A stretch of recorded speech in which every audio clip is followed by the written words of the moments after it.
Good morning friends, मैं doctor Munish Beniwal स्वागत करती हूं आप सभी का हमारे यूट्यूब चैनल इंस्टाग्रेड में। और आज इस वीडियो में हम डिस्कस करेंगे न्यू एजुकेशन पॉलिसी 2020 के हाइलाइट्स को। अगर आप छात्र हैं या किसी स्टूडेंट के माता पिता हैं तो आपको इस न्यू एजुकेशन पॉलिसी 2020 के बारे में ये सभी पॉइंट्स का पता होना बहुत ही ज़रूरी है। पर उससे पहले मैं आपको याद दिलाना चाहूँगी, अगर आपने अभी तक हमारे चैनल को सब्सक्राइब नहीं किया है तो इसे सब्सक्राइब ज़रूर करें। और इसी के साथ हम बढ़ते हैं हमारे आज के टॉपिक न्यू एजुकेशन पॉलिसी 2020 की हाइलाइट्स की तरफ। न्यू एजुकेशन पॉलिसी 2020 को 29 जुलाई को लॉन्च किया गया था और आफ्टर इंडिपेंडेंस ये तीसरा बड़ा मेजर अमेंडमेंट है in the framework of Indian education.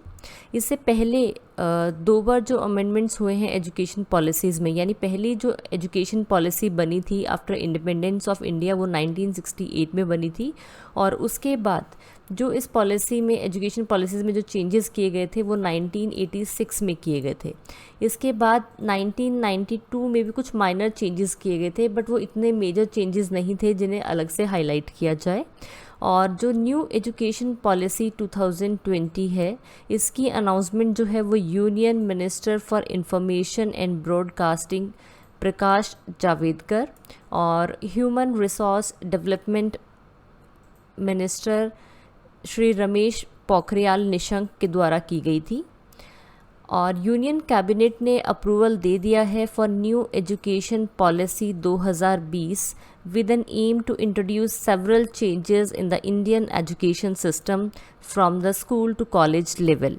और इसी के साथ एक और भी बहुत बड़ा मेजर चेंज हुआ है जिसके तहत ministry of human resource development का नाम जो है उसे चेंज कर दिया गया है मिनिस्ट्री ऑफ एजुकेशन।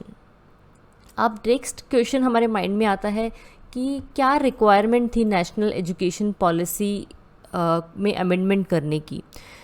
तो जो मेन एम था नेशनल एजुकेशन पॉलिसी को अपग्रेड करने का वो था to make India a global knowledge super power. अब हम स्टार्ट करते हैं न्यू एजुकेशन पॉलिसी के हाइलाइट्स को। अब तक एजुकेशन जो है वो 10+2 के फॉर्मेट में चलती थी, पर अब इसे चेंज कर दिया गया है 5+3+3+4 के फॉर्मेट में बांट दिया है। जो फर्स्ट 5 इयर्स की स्टेज होगी उसे फाउंडेशन स्टेज कहा गया है, और माना जा रहा है कि ये जो स्टेज है इसी में बिलो 6 इयर्स की जो ग्रोथ है उसी में स्टूडेंट्स की जो मैक्सिमम ब्रेन डेवलपमेंट है वो होती है। और साथ ही फाउंडेशन स्टेज यानी इस समय में स्टूडेंट्स के लिए मजबूत नींव तैयार की जाएगी। इसमें प्री प्राइमरी के 3 साल और फर्स्ट एंड सेकंड क्लास के एक साल शामिल होंगे। इसमें बच्चों को गेम्स और एक्टिविटीज़ की हेल्प से पढ़ाया जाएगा।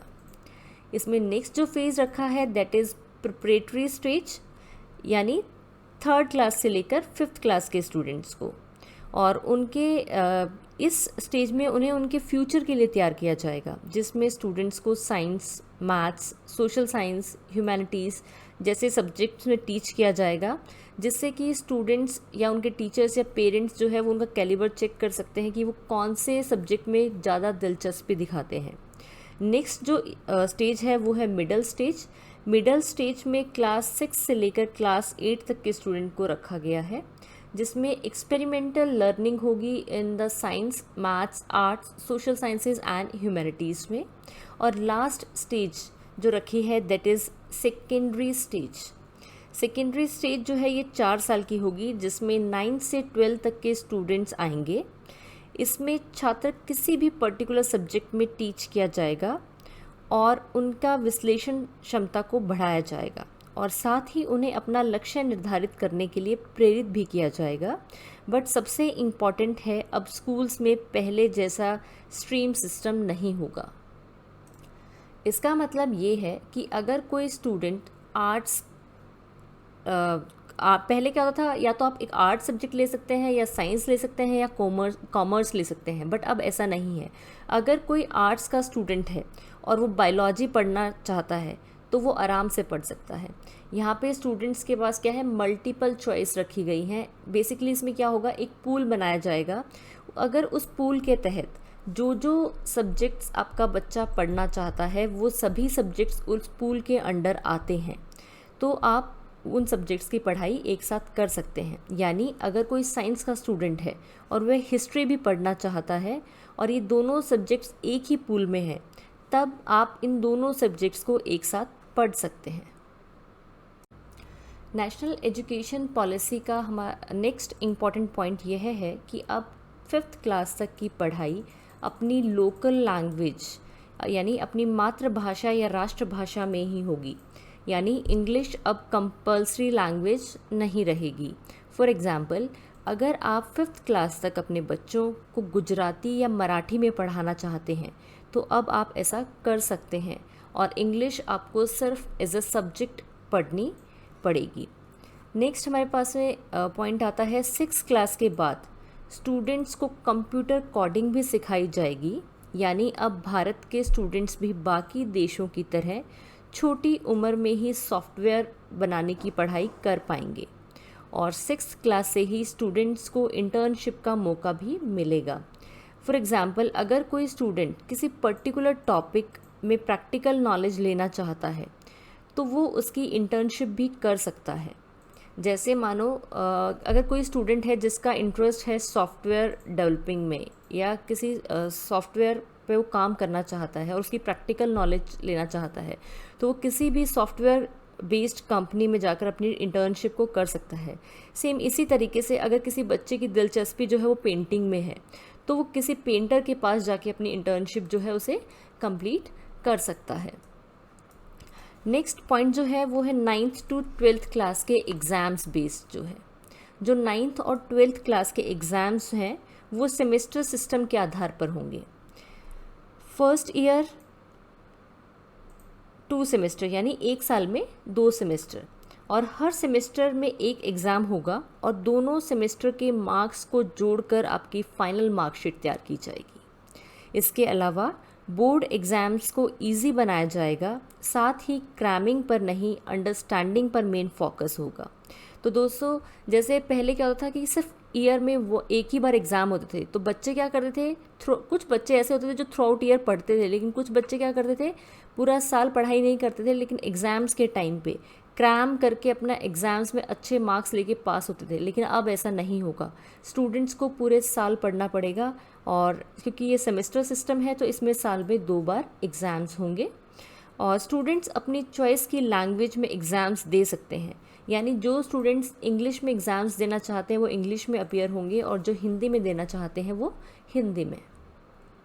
और साथ ही जो स्टूडेंट्स के रिपोर्ट कार्ड्स होंगे वो एग्ज़ाम्स पर आधारित नहीं होंगे, बल्कि स्टूडेंट्स के नेचर, एक्स्ट्रा करिकुलर एक्टिविटीज़ और उनकी मानसिक क्षमताओं पर भी ध्यान रखा जाएगा।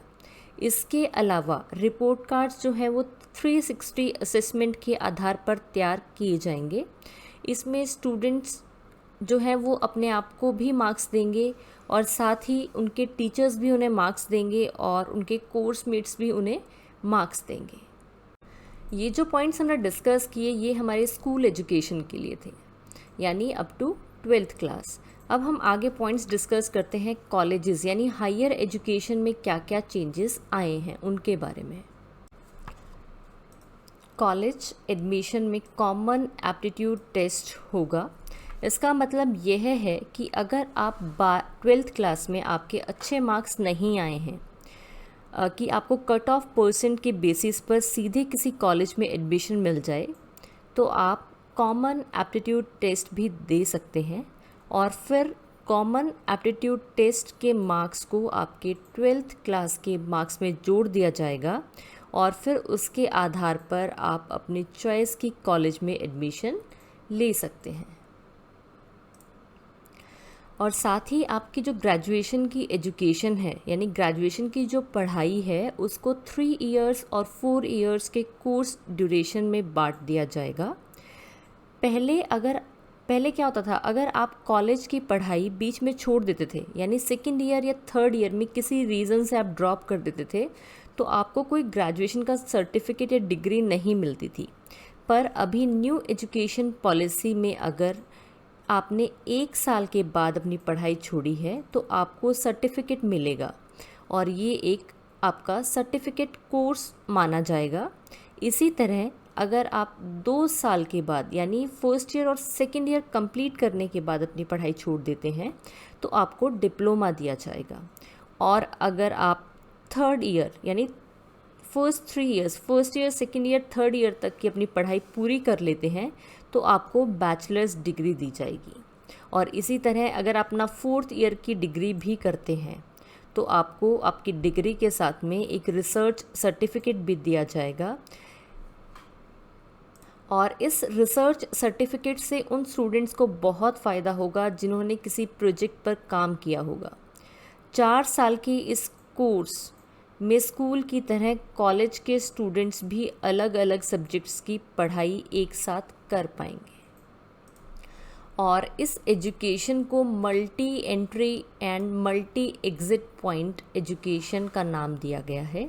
इसके अलावा एक एकेडमिक बैंक ऑफ क्रेडिट बनाया जाएगा, जिसके तहत अगर आप एक से ज़्यादा कोर्सेज एक साथ करना चाहते हैं तो आप ऐसा कर पाएंगे। और आप जिस कोर्स को जहाँ तक कंप्लीट करेंगे वहाँ तक के अंक आपके क्रेडिट बैंक में जमा हो जाएंगे। और जब आप फाइनल डिग्री के लिए कोई कोर्स करेंगे तो उस क्रेडिट को इसमें जोड़ दिया जाएगा। ये जो सारा प्रोसेस है, multiple entry, exit point, academic bank of credit, ये सब जो है ये प्रोसेस डिजिटल होगा यानी ऑनलाइन होगा। इन सभी पॉइंट्स के साथ साथ स्कूल्स और कॉलेजेस की पढ़ाई में संस्कृत पर जोर दिया जाएगा और साथ ही आईआईटीज़ और आईआईएम में आर्ट्स और ह्यूमैनिटीज़ के सब्जेक्ट्स भी पढ़ाए जाएंगे।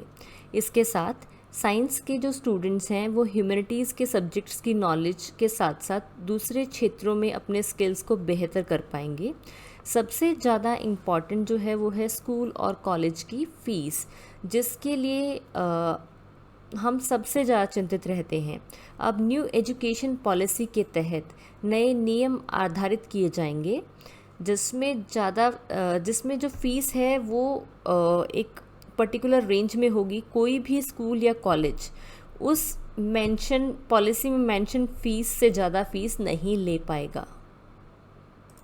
और न्यू एजुकेशन पॉलिसी में पहले क्या होता था कि कहीं एआईसीटी का अप्रूवल चाहिए, कहीं यूजीसी का अप्रूवल चाहिए एजुकेशन के लिए, बट अभी सारे कॉलेजेस जो हैं वो एक ही सिंगल बॉडी के अंडर आएंगे और उसका नाम रखा गया है higher education commission of India. Higher education commission of India HECI will be set up as a single umbrella body for the entire education except legal and medical education, except legal and medical education। और जो new education policy है इसके लिए bill जो है वो तैयार हो गया है और उसका नाम रखा है नेशनल हायर एजुकेशन बिल। और इस बिल को कैबिनेट ने मंजूरी दे दी है और अब इसे संसद में पेश किया जाएगा और इसके बाद से ये एक कानून बन जाएगा। एक्सपेक्टेड है कि न्यू एजुकेशन पॉलिसी जो है वो 2030 से तक लागू हो जाएगी।